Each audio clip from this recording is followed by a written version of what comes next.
오늘 아침 눈을 떴을 때 몸이 얼마나 무겁게 느껴지셨나요? 마치 젖은 솜처럼 축 처진 어깨, 뻐근한 허리. 거울 속에 비친 내 모습이 낯설고 병원에서 들었던 수치를 생각하면 가슴 한구석이 답답해집니다.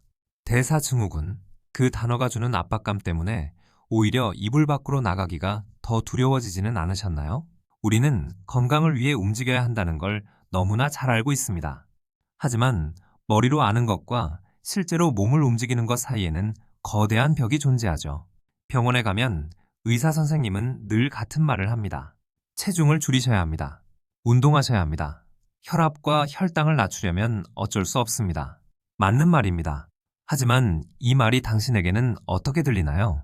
저에게는 마치 벌을 서야 한다는 선고처럼 들립니다.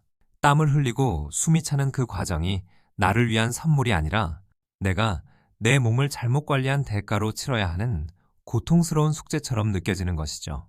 이 의무감은 결국 저항감을 만듭니다.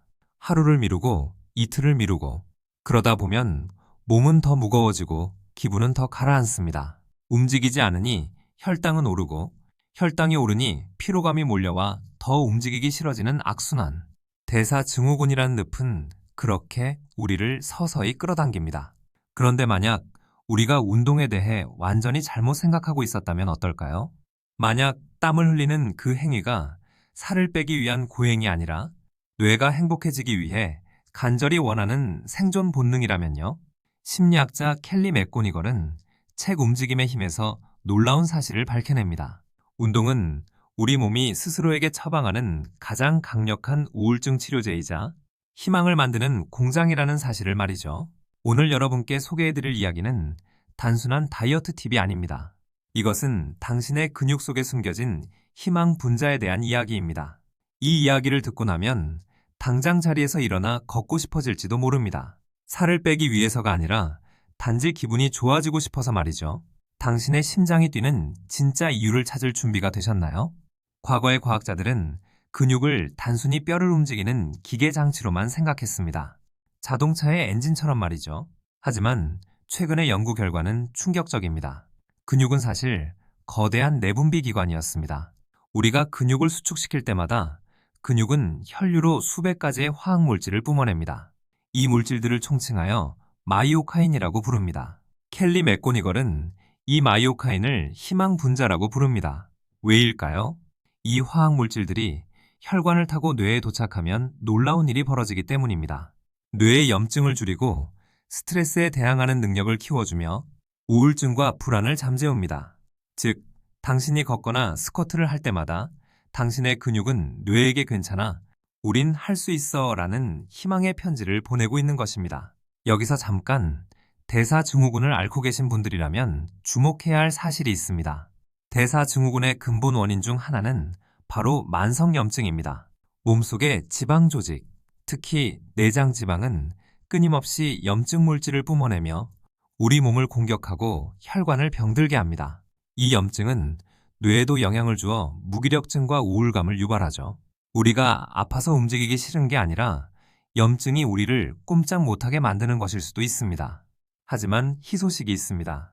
약국에서 파는 약보다 더 근본적으로 염증과 싸웁니다. 운동을 시작하는 순간 당신의 몸은 염증과의 전쟁에서 이길 수 있는 가장 강력한 무기를 공급받는 셈입니다. 이것은 단순히 살을 빼는 문제가 아닙니다. 내 몸을 갉아먹는 불을 끄는 생존의 문제입니다. 혹시 러너스 하이라는 말을 들어보셨나요? 격렬한 운동 후에 찾아오는 황홀경을 말하죠. 사람들은 이것이 엔도르핀 때문이라고 생각했습니다. 하지만 최신 연구는 엔도르핀보다 더 강력한 물질이 관여한다는 것을 밝혀냈습니다. 바로 엔도카나비노이드입니다. 이름이 어렵죠? 쉽게 말해 우리 뇌가 만드는 천연 대마초 성분입니다. 이 엔도카나비노이드는 통증을 줄여줄 뿐만 아니라 뇌의 불안 회로를 차단합니다. 걱정을 잊게 하고 타인과의 연결감을 강화하며 세상이 덜 위협적으로 느껴지게 만듭니다. 대사증후군을 겪으며 미래에 대한 불안과 건강 염려증으로 잠 못 이루던 밤이 있다면 20분의 빠른 걷기가 수면제보다 나을 수 있는 이유가 바로 여기 있습니다. 우리는 그동안 자신을 너무 몰아세웠습니다. 어젯밤에 치킨을 먹었으니 오늘 운동장 10바퀴. 이건 운동이 아니라 형벌입니다. 켈리 맥고니걸은 말합니다. 운동을 칼로리 소모의 도구로만 생각하면 우리는 운동을 미워할 수밖에 없다고요. 관점을 바꿔야 합니다. 운동은 나에게 주는 벌이 아니라 내 뇌가 맑아지고 마음이 편안해지기 위해 섭취하는 영양제라고 생각해 보세요. 그렇다면 마라톤을 뛰거나 무거운 역기를 들어야 할까요? 아닙니다. 책에서는 정원 가꾸기, 강아지 산책, 좋아하는 음악에 맞춰 춤추기, 심지어 집안 청소까지 심박수를 조금이라도 높이는 모든 움직임이 희망 분자를 만들어낸다고 말합니다. 중요한 건 강도가 아니라 지속성이고 지속성을 만드는 건 바로 즐거움입니다. 움직임이 힘들다면 음악의 힘을 빌려보세요. 우리의 뇌는 본능적으로 리듬에 반응합니다. 신나는 음악을 들으면 운동신경계가 자극되어 가만히 있는 것보다 움직이는 것이 더 쉽게 느껴집니다. 이것은 단순한 기분 탓이 아닙니다. 음악은 피로감을 줄여주고 움직임의 효율성을 높여줍니다. 좋아하는 노래 리스트를 만드는 것, 그것이 대사증후군 탈출의 첫걸음일 수 있습니다. 체육관에 갇힌 공기가 답답하다면 밖으로 나가세요. 책에서는 녹색 운동의 효과를 강조합니다. 숲이나 공원에서 단 5분만 움직여도 자존감이 높아지고 기분이 개선된다는 연구 결과가 있습니다. 자연의 초록색, 흙냄새, 새소리는 코르티솔이라는 스트레스 호르몬 수치를 즉각적으로 낮춥니다. 혈압이 높은 분들에게 숲길 산책은 그 어떤 약보다 좋은 처방전입니다. 혼자 하는 운동이 외롭다면 함께하는 즐거움을 찾아보세요. 켈리 맥고니걸은 집단적 환이라는 개념을 이야기합니다. 다른 사람들과 함께 같은 리듬으로 움직일 때 우리 뇌는 나와 너의 경계를 허물고 거대한 일체감을 느낍니다. 줌바 댄스 교실, 걷기 동호회, 심지어 공원에서 함께 체조하는 어르신들 사이에서도 이 마법은 일어납니다. 대사증후군 환자들은 종종 자신의 몸을 부끄러워하며 사회적으로 고립되곤 합니다. 하지만 외로움은 비만만큼이나 건강에 해롭습니다. 함께 움직이는 것은 단순히 운동 효과를 높이는 것을 넘어 사회적 연결을 회복하는 치료 과정입니다. 서로 땀 흘리는 모습을 보여주며 우리는 말없이 위로받습니다. 나만 힘든 게 아니구나, 우리 함께 노력하고 있구나 하고요. 물론 시작은 언제나 어렵습니다. 무릎이 아플 수도 있고 숨이 턱끝까지 찰 수도 있습니다. 그럴 땐 아주 작게 시작하세요. 그녀가 성공한 비결은 나를 사랑하는 마음으로 움직였기 때문입니다. 통증이 느껴지면 잠시 쉬고 내 몸이 하는 소리에 귀를 기울이세요. 운동은 내 몸을 이기는 것이 아니라 내 몸과 화해하는 과정입니다. 운동할 시간이 없다는 핑계는 이제 넣어둡시다. 엘리베이터 대신 계단을 오르는 것, 장바구니를 들고 걷는 것, 청소기를 돌리며 스쿼트 자세를 취하는 것, 이 모든 것이 운동입니다. 일상 속의 작은 움직임들이 모여 거대한 변화를 만듭니다. 운동해야지라고 결심하는 대신 조금 더 활동적으로 살아보자라고 다짐해보세요. 운동을 꾸준히 하면 뇌의 구조가 바뀝니다. 전두엽의 혈류량이 증가하여 의지력이 강해지고 스트레스에 대한 저항력이 생깁니다. 대사증후군은 생활습관병입니다. 생활습관을 바꾸려면 강한 의지력이 필요한데 아이러니하게도 그 의지력을 키워주는 것이 바로 운동입니다. 움직임은 더 나은 선택을 할 수 있는 뇌를 만들어줍니다. 인생은 깁니다. 우리는 살면서 또다시 아플 수도 있고 슬픈 일을 겪을 수도 있습니다. 하지만 꾸준히 움직여온 사람은 쉽게 무너지지 않습니다. 근육 속에 저축해둔 희망 분자들이 위기의 순간에 우리를 지탱해 줄 것이기 때문입니다. 운동은 단순히 살을 빼는 행위가 아니라 인생의 폭풍우를 견뎌낼 갑옷을 입는 것과 같습니다. 이제 구체적인 실천 방법을 제안합니다.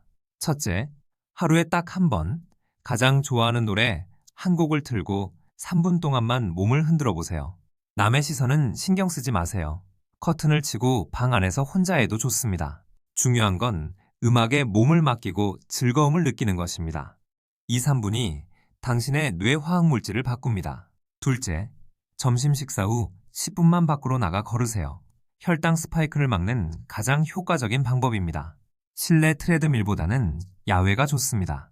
햇빛은 세로토닌 생성을 돕고 비타민 D를 합성해 뼈와 면역력을 강화합니다. 식후 10분의 산책은 당신의 췌장을 쉬게 하고 인슐린 저항성을 개선하는 기적의 시간입니다. 셋째, 움직일 때 내 몸에게 감사하다고 말해주세요. 무릎이 아프다면 아픈데도 버텨줘서 고마워라고 말해보세요. 뚱뚱한 내 배를 보며 한숨 쉬는 대신 내 장기를 보호해줘서 고마워라고 생각해보세요. 몸에 대한 혐오감을 멈출 때 비로소 진정한 치유가 시작됩니다. 긍정적인 마음은 마이오카인의 효과를 배가시킵니다. 이제 당신의 이야기를 쓸 차례입니다. 대사 증후군, 환자라는 딱지는 잊으세요. 당신은 움직임을 통해 기쁨을 발견하는 탐험가입니다. 오늘 흘린 땀방울이 내일의 웃음이 되고 오늘 내디딘 한 걸음이 10년 후의 건강을 만듭니다. 당신의 몸은 생각보다 훨씬 더 강하고 회복할 준비가 되어 있습니다. 운동은 의무가 아니라 권리입니다. 자유롭게 움직이고 깊게 숨쉬고 살아있음을 느낄 권리 말입니다. 오늘 아주 작은 움직임으로 그 권리를 되찾으세요. 당신의 근육 속 희망 분자가 당신을 응원하고 있습니다. 기억하세요. 움직임이 곧 기쁨입니다. 오늘도 건강하고 행복한 하루 되시길 바랍니다. 영상이 도움이 되셨다면 구독과 좋아요를 눌러주시고 댓글로 오늘 어떤 기쁨의 움직임을 실천하셨는지 공유해주세요. 여러분의 작은 실천이 누군가에게는 큰 용기가 됩니다. 마지막으로 대사증후군 관리와 운동 계획은 개인의 건강 상태에 따라 다를 수 있으니 새로운 운동을 시작하기 전에는 반드시 담당 의사와 상담하시기를 권장합니다. 그리고 내일까지 기다릴 필요 없어요. 지금 앉아 계신 자리에서 어깨 한번 으쓱, 목 한번 돌려보세요. 네, 바로 그겁니다. 이미 시작하신 거예요.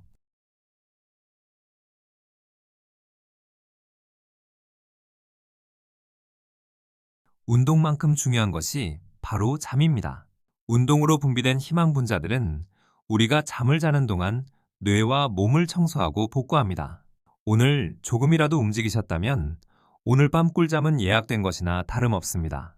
푹 주무세요. 움직임 전후로 물 한 잔 잊지 마세요. 우리 몸의 대사 과정은 물이 있어야 원활하게 돌아갑니다. 물은 혈액순환을 돕고 노폐물을 배출하는 최고의 파트너입니다. 지금 물 한 모금 어떠세요?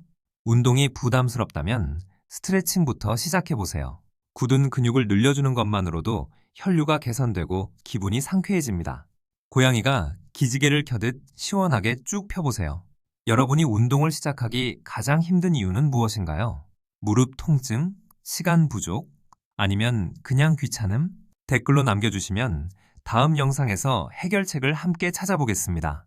제 구독자 중 한 분은 하루 1분 걷기로 10kg을 감량하셨다고 합니다. 1분으로 뭐가 되겠어? 라고 생각했지만 1분이 5분이 되고 5분이 30분이 되었다고 해요. 시작이 반입니다. 가족과 함께라면 더 즐겁습니다. 저녁 식사 후 온 가족이 함께 동네 한 바퀴, 대화도 늘어나고 건강도 챙기는 일석이조의 시간입니다. 아이들도 부모님도 모두가 행복해지는 마법입니다. 강아지는 최고의 운동 파트너입니다. 꼬리를 흔들며 산책가자고 조르는 강아지를 보면 거절할 수 없죠. 반려동물과의 교감은 옥시토신을 분비시켜 스트레스를 낮춰줍니다. 오늘 운동을 못했다고 자책하지 마세요. 내일 다시 하면 됩니다. 완벽하려고 하지 마세요. 꾸준함은 완벽함보다 위대합니다. 스스로를 용서하고 다시 신발끈을 묶는 것, 그것이 진짜 힘입니다. 사계절의 변화를 온몸으로 느껴보세요. 봄의 꽃향기, 여름의 뜨거운 태양, 가을에 낙엽 밟는 소리, 겨울의 차가운 공기. 실내에만 있으면 놓치는 보물들입니다. 움직임은 세상을 더 생생하게 만듭니다. 심장이 쿵쿵 뛰는 소리를 들어보세요. 그것은 살아있다는 증거입니다. 당신의 심장은 당신을 위해 매일 10만 번 이상 뜁니다. 그 수고에 보답하는 길은 조금 더 활발하게 움직여주는 것입니다. 움직일 때 호흡에 집중해보세요. 들이마시는 숨의 맑은 에너지를 내뱉는 숨의 걱정과 스트레스를 내보내세요. 깊은 호흡은 부교감 신경을 활성화해 몸을 이완시킵니다. 어깨를 펴고 고개를 드세요. 자세만 바꿔도 기분이 달라집니다. 웅크린 자세는 우울감을 유발하지만 당당한 자세는 자신감을 줍니다. 지금 바로 허리를 펴보세요. 나이 드는 것을 두려워하지 마세요. 움직이는 사람은 나이보다 젊게 삽니다. 근육은 나이와 상관없이 훈련하면 강해집니다. 70대, 80대에도 보디빌딩에 도전하는 분들이 있습니다. 늦은 때란 없습니다. 거창한 목표 대신 작은 목표를 세우세요. 이번 달은 엘리베이터 안 타기, 다음 달은 주 3회 산책하기. 성취감은 도파민을 분비시켜 지속할 힘을 줍니다. 운동을 마친 자신에게 보상을 주세요. 맛있는 샐러드도 좋고 따뜻한 목욕도 좋습니다. 수고했어. 오늘도 잘했어라고 말해주며 스스로를 아껴주세요. 몸의 변화를 기록해보세요. 체중계 숫자보다는 기분의 변화, 체력의 변화를 적어보세요. 덜 피곤한가요? 계단을 오를 때 숨이 덜 찬가요? 그것이 진짜 변화입니다. 좋은 것은 나누세요. 운동의 즐거움을 알게 되었다면 친구나 동료에게 권해보세요. 작심 3일이라도 괜찮습니다. 3일 하고 하루 쉬고 다시 3일 하면 됩니다. 포기하지 않고 계속 시도하는 것. 그것이 바로 성공입니다. 당신은 혼자가 아닙니다. 수많은 사람들이 대사증후군과 싸우며 건강을 되찾고 있습니다. 희망을 잃지 마세요. 당신의 몸은 회복될 수 있습니다. 이제 영상을 끄고 신발을 신으세요. 세상 밖으로 나가 당신만의 기쁨을 찾으세요. 당신의 찬란한 움직임을 응원합니다. 안녕히 계세요.